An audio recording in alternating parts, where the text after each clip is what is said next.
Dost thou believe, Orlando, that the boy can do all this that he hath promised? I sometimes do believe, and sometimes do not, as those that fear they hope, and know they fear. Patience once more, whiles our compact is urged. You say if I bring in your Rosalind, you will bestow her on Orlando here. That would I, had I kingdoms to give with her. And you say you will have her when I bring her. That would I, were I of all kingdoms king.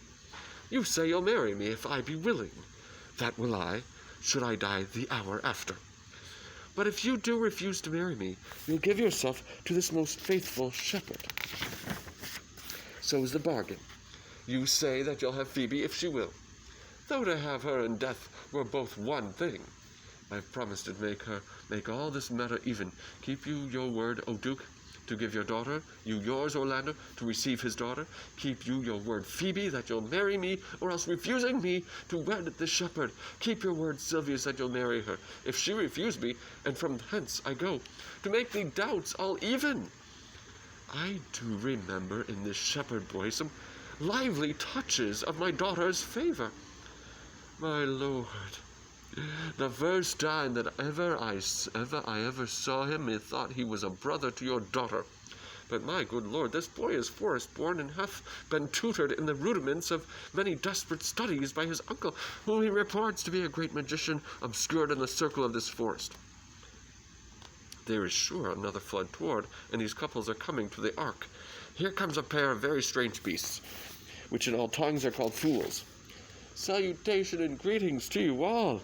Good my lord, bid him welcome. This is the motley-minded gentleman that I have so often met in the forest. He hath been a courtier, he swears. If any man doubt that, let him put me to my purgation. I have trod a measure, I have flattered a lady, I have been politic with my friend, smooth with mine enemy. I have undone 3 tailors. I have had 4 quarrels, and like to have fought 1. And how was that ta'en up? Faith, we met and found the quarrel was upon the 7th cause. How 7th cause? Good my lord, like this fellow. I like him very well. Girdled you, sir, I desire you of the like. I press in here, sir, amongst the rest of the country copulatives, to swear and to forswear, according as marriage binds and blood breaks, a poor virgin, sir, an ill-favoured thing, sir, but mine own, a poor humour of mine, sir, to take that no man else will. Rich honesty dwells like a miser, sir, in a poor house, as your pearl in your foul oyster.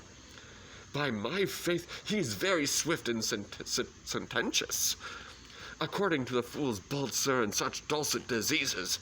But for the 7th cause, how did you find the quarrel on the 7th cause? Upon a lie 7 times removed, bear your body more seeming Audrey. As thus, sir, I did dislike the cut of a certain courtier's beard. He sent me word. If I said his beard was not cut well, he was in the mind it was. This is called the retort courteous. If I sent him word again it was not well cut, he would send me word he cut it to please himself. This is called the quip modest. If again it was not well cut, he disabled my judgment. This is called the reply churlish. If again it was not well cut, he would answer, I spake not true. This is called the reproof valiant. If again it was not well cut, he would say, I lie. This is called the counter check quarrelsome, and so to the lie circumstantial and the lie direct. And how oft did you say that his beard was not well cut? I durst go no further than the lie circumstantial, nor he durst not give me the lie direct, and so we measured swords and parted. Can you nominate in order now the degrees of the lie? Oh, sir, we quarrel in print by the book, as you have the books for good manners. I will name you the degrees. The first, the retort courteous.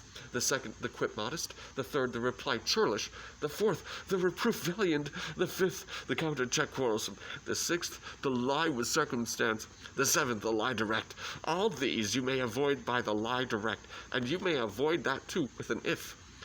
I knew when 7 justices could not take up a quarrel, but when the parties were met themselves, one of them thought but of an if, as if you said so, then I said so, and they shook hands and swore brothers. Your if is the only peacemaker, much virtue in if. It's not this a rare fellow, my lord, he's as good at anything, and yet a fool. He uses his folly like a stalking horse, and under the presentation of that, he shoots his wit. There is there mirth in heaven, when earthly things made even atone together. Good Duke, receive thy daughter. Hymen from heaven brought her hither, that thou mightest join her hand within his heart, within his bosom is. To you I give myself, for I am yours. To you I give myself, for I am yours. If there be truth in sight, you are my daughter. If there be truth in sight, you are my Rosalind. If sight and shape be true, why then, my love, adieu. I'll have no father, if you be not he. I'll have no husband, if you be not he. Nor ne'er wed woman, if you be not she. Peace ho, I bow confusion, 'tis I must make conclusion. Of these most strange events, here's 8 that must take hands, to join in Hymen's bands, if truth holds true contents. You and you no cross shall part, you and you are heart and heart. You to his love must accord, or have a woman to your lord. You and you are sure together, as the winter to foul weather. Whilst a wedlock hymn we sing, feed yourselves with questioning, that reason wonder may diminish, how thus we met, and these things finish. Wedding is great Juno's crown, O blessed bond of board and bed, 'tis Hymen peoples every town.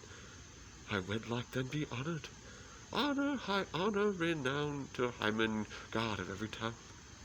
Oh, my dear niece, welcome thou art to me, even daughter, welcome in no less degree. I would not eat my word, now thou art mine. Thy faith, my fancy to thee doth combine. Let me have audience for a word or two. I am the second son of old Sir Rowland, that bring these tidings to this fair assembly. Duke Frederick, hearing how that every day men of great worth resorted to this forest, addressed a mighty power, which were on foot in his own conduct, purposely to take his brother here, and put him to the sword, and to the skirts of this wild wood he came, where meeting with an old religious man, after some question with him, was converted both from his enterprise and from the world, his crown bequeathing to this banished brother, and all their lands retorted to them again, that were him exiled. This to be true, I do engage my life. Welcome, young man. Thou offerest fairly to thy brother's wedding, to one his lands withheld, and to the other a land itself at large, a potent dukedom. First in this forest let us do these ends, that here were well begun and well begot, and after every of this happy number that have endured true days and nights with us, shall share the good of our return fortune according to the measure of their states. Meantime, forget this new fallen dignity, and fall into our rustic revelry. Play music, and you brides and bridegrooms all, with measure heaped in joy, to the measure's fall. Sir, by your patience, if I heard you rightly, the Duke hath put on a religious life, and thrown into neglect the pompous court. He hath. To him will I, out of these convertites, there is much matter to be heard and learned. You to your former honor I bequeath, your patience and your virtue well deserves it. You to a love that your true faith doth merit. You to your land and love and great allies. You to a long and well-deserved bed. And you to wrangling for thy loving voyage. Is but 2 months victualled. So to your pleasures, I'm for other than for dancing measures. Stay, Jacques, stay. To see no pastime I. What you would have, I'll stay to know at your abandoned cave. Proceed, proceed. We will begin these rites, and we do trust they'll end in true delights.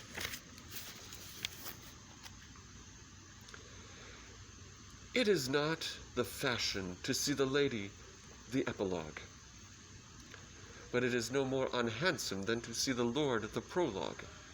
If it be true that good wine needs no bush, 'tis true that a good play needs no epilogue.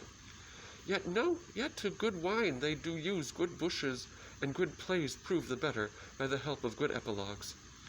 What a case am I in then, that am neither a good epilogue, nor cannot insinuate with you in the behalf of a good play. I am not furnished like a beggar, therefore to beg will not become me. My way is to conjure you, and I'll begin with the women. I charge you, O women, for the love you bear to men, to like as much of this play as please you, and I charge you, O men, for the love you bear to women, as I perceive by your simpering none of you hates them. that between you and the women the play may please, if I were a woman, I would kiss as many of you as had beards that pleased me, complexions that liked me, and breaths that I defiled not. And I am sure as many as have good beards, or good faces, or sweet breaths, will, for my kind offer, when I make curtsy, bid me farewell.